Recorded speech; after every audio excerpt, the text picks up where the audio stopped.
Ethan's life was simple, predictable, and, until recently, a source of quiet pride. At 46, he owned a small auto repair shop that had been his labor of love for over 2 decades. Though business had slowed over the past year, he remained hopeful. His wife, Lila, was his greatest support. At 34, she brought light and laughter to their home, a cheerful counterbalance to Ethan's quieter demeanor. They weren't rich, but they had each other, and that had always been enough. But financial pressures were starting to weigh on their marriage.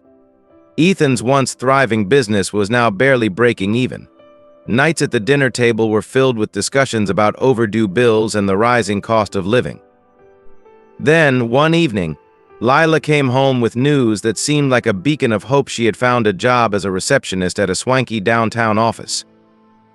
Her excitement was contagious as she described her new boss, Marcus, a charismatic and wealthy man who seemed to run the office like a well-oiled machine. Ethan, ever the optimist, felt a weight lift off his shoulders. If Lila was happy and they could stabilize their finances, perhaps this was the light at the end of the tunnel. For a while, things seemed to improve. Ethan focused on his shop. Lila embraced her new role, and they shared laughs again over dinner. But life, as Ethan would soon learn, doesn't always follow a steady course. It started with little things. At first, Ethan dismissed them, telling himself he was imagining it. Lila seemed more guarded with her phone, quickly shutting it off when he walked into the room. She started working late more often, a pattern she explained away as getting used to the new role. Her wardrobe also began to change, sleeker, more polished, far different from her usual casual style. At first, Ethan was proud of her transformation, but soon, unease crept in. When he asked about her day, her answers grew vague. Gone were the lively anecdotes about her co-workers and boss. Instead, she offered half-hearted responses and changed the subject. Ethan tried to ignore the growing tension, blaming his own stress for making him overly suspicious. One night, after yet another late evening at the office, Ethan finally asked, "Do you really have to work this late all the time?" The look in Lila's eyes, half surprise, half irritation, stung. "I'm doing this for us, Ethan," she snapped, grabbing her phone and heading to the bedroom. Left alone in the kitchen, Ethan couldn't shake the feeling that something wasn't right. The woman he thought he knew so well now felt like a stranger. Doubt and fear began to take root, but he kept them bottled up, too afraid to voice what he was starting to suspect. Little did he know, the cracks in his marriage were about to widen. Ethan never thought of himself as the suspicious type, but the gnawing unease wouldn't leave him. Each time Lila smiled at her phone or stayed late at work, it felt like another stone added to the weight on his chest. After yet another week of unexplained absences, he decided he couldn't take it anymore. He needed answers. One Saturday morning, Lila announced she had to go into the office. She seemed almost eager, dressed in a fitted blazer and heels, an outfit that felt unnecessarily formal for a receptionist job. "Don't wait up," she called as she headed out the door, leaving Ethan to sit in the silence of their empty kitchen. On impulse, he grabbed his truck keys and followed her. He felt guilty, even a little ridiculous, as he tailed her car through the city streets. But as he parked across from her office building and watched her step out, he realized his instincts hadn't been wrong. Instead of heading into work, Lila walked directly to a sleek black car parked by the curb. The driver stepped out. It was Marcus, her boss. Ethan's heart pounded as they greeted each other with a familiarity that made his stomach churn. Marcus opened the car door for her, and they drove off together. Ethan followed them to an upscale restaurant on the edge of town. From his truck, he watched them through the window. Their interaction wasn't overtly romantic, but there was something about the way they leaned toward each other, their heads close, that made Ethan's skin crawl. For an hour, he sat there, frozen between anger and denial. When Lila returned home that evening, she acted as though it had been an ordinary day. Ethan didn't confront her, not yet. Instead, he lay awake all night, the image of Lila and Marcus seared into his mind. Ethan's questions couldn't be silenced anymore. Days after his Saturday surveillance, another late-night argument erupted. "Where were you, Lila?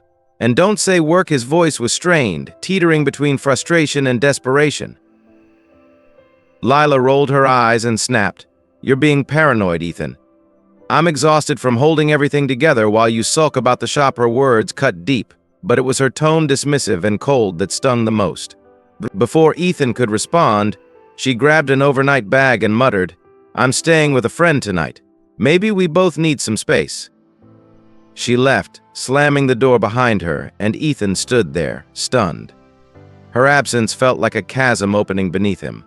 As he paced the house, his thoughts spiraled. Was he overreacting, or was the woman he trusted hiding something bigger than he could handle?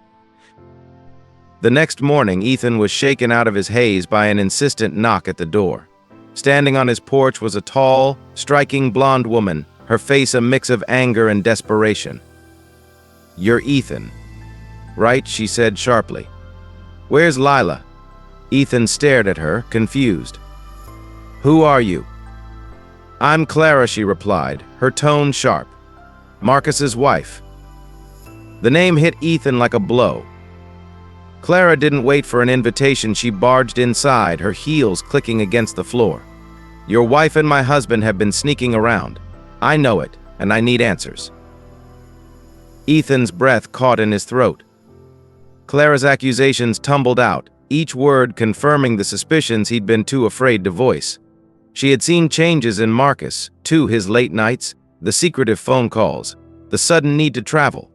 And then she'd seen Lila. Ethan slumped into a chair as Clara finished. "I came here to confront her," she said, her voice trembling. "But it looks like she's running from the truth." For the first time, Ethan felt the ground shift beneath him, the certainty of his life crumbling. He wasn't just imagining things, he was living in the middle of a betrayal. But as Clara stood before him, her fury barely concealing her own heartbreak, he realized he wasn't alone in his pain. The silence between Ethan and Clara was heavy, filled with unspoken grief and simmering anger. They sat across from each other in Ethan's modest living room, the space between them littered with broken trust and unanswered questions. Clara was the first to speak, her voice trembling but firm.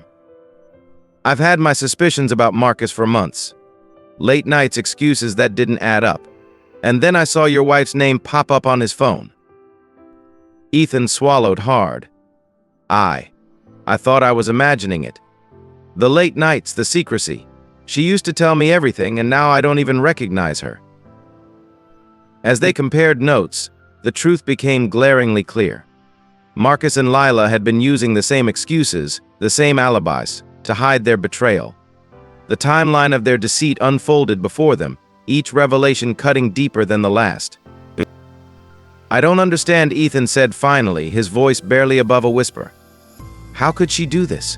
We were happy, weren't we?" Clara shook her head, tears glistening in her eyes. "That's the thing about betrayal. It doesn't make sense. It tears apart everything you thought you knew." Their shared pain created an unexpected bond. In the hours that followed, they didn't just talk about Marcus and Lila, they talked about their own lives, their fears, their regrets. Clara admitted how she had ignored the warning signs, desperate to believe Marcus's lies. Ethan confessed his guilt about not being able to provide for Lila the way he used to. By the time the conversation dwindled, a fragile sense of solidarity had formed between them. They were two people who had been blindsided by the ones they loved, and in their shared grief, they found an odd kind of comfort. It happened suddenly, without thought or premeditation. One moment, Ethan and Clara were sitting side by side, the quiet hum of the evening surrounding them. The next, Clara's hand brushed his, and she didn't pull away. "I'm sorry," she murmured, her voice thick with emotion, "for barging into your life like this. For everything." Ethan turned to her, his own heart aching with 1,000 unspoken words. "You didn't do this, Clara. They did." But before either of them could process what was happening, their pain and vulnerability collided. Clara leaned in, her lips brushing his, and Ethan didn't stop her. The kiss was tentative at first, a tentative reach for solace in the middle of their shared chaos, but it deepened, driven by a raw, unfiltered need to feel something other than heartbreak. As the night wore on, The line between comfort and desire blurred. For the first time in weeks, Ethan felt alive. The weight of betrayal momentarily lifted. But as the glow of their impulsive encounter faded, guilt crept in like an unwelcome guest. "We shouldn't have," Clara started, pulling away, her face flushed with regret.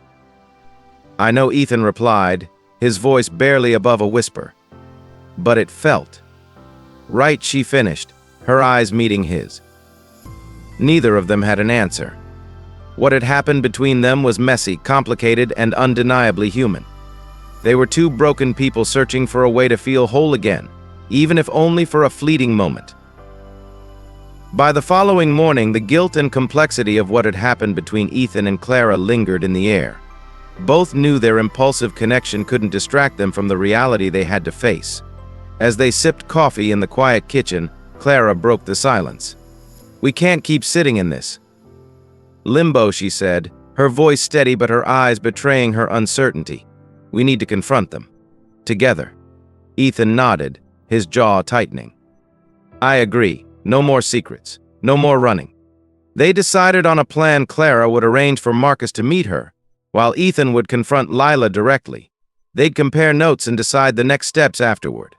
Clara was fiery and determined, rehearsing what she would say to Marcus, her words sharp and cutting. Ethan, on the other hand, was quieter, his mind a storm of emotions. As the day wore on, both felt the weight of what was to come. What if they lie? What if they deny it all? Ethan asked, his voice heavy with doubt. Clara gave him a knowing look.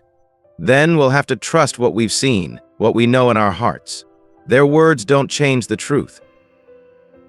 As they prepared to face their partners, a mix of dread and anticipation filled the air. It was time to expose the lies that had unraveled their lives, no matter the outcome. The confrontation didn't go as planned. It was far messier and more explosive than either Ethan or Clara had anticipated.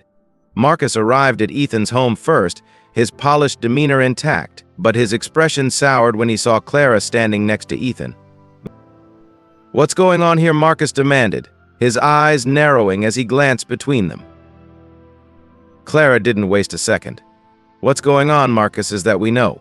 We know about you and Lila, about the lies, the betrayal, everything." Before Marcus could respond, Lila walked in, her face paling at the sight of the four of them together. What's happening?" she stammered. Ethan stepped forward, his voice calm but seething with restrained anger. "What's happening, Lila, is that I've had enough of the lies. Enough of watching you sneak around while I sit at home, wondering where we went wrong." The room erupted into chaos. Marcus tried to deny everything, his excuses growing more implausible by the second. Lila, caught off guard, shifted between defensive anger and tearful regret. "It wasn't supposed to be like this," she cried. I needed something, Ethan. Something you couldn't give me anymore." Ethan's heart broke anew at her words, but Clara stepped in, her voice sharp and unyielding. "Don't you dare blame him for your choices, Lila. You and Marcus destroyed this, not him." As accusations flew and truth spilled out, Ethan and Clara stood firm, refusing to let the deceit continue. By the end of the confrontation, it was clear their marriages were over. After the storm subsided, Clara left with Marcus, her parting glance to Ethan filled with unspoken emotions. Lila, too, gathered her things, leaving Ethan alone in the quiet house that now felt like a hollow shell of what it had once been. Sitting on the porch as the sun set, Ethan reflected on everything that had happened. His world had been shattered, but amidst the pain, he felt a strange sense of clarity. He had faced the truth, no matter how devastating it was, and now he had a chance to rebuild on his terms. As he stared into the distance, his phone buzzed. A message from Clara. "Thank you, Ethan, for standing with me, for understanding. We'll both find our way somehow." Ethan smiled faintly, pocketing his phone. Their paths might diverge, but he felt a bond with Clara that would always remain a reminder that even in the darkest times, connection and resilience could emerge. Thank you for joining me on this emotional journey of love, betrayal, and finding strength amidst chaos. What would you do if faced with choices like Ethan's? Share your thoughts in the comments below. And if you enjoyed this story, don't forget to like, share, and subscribe to my channel for more compelling narratives. See you next time.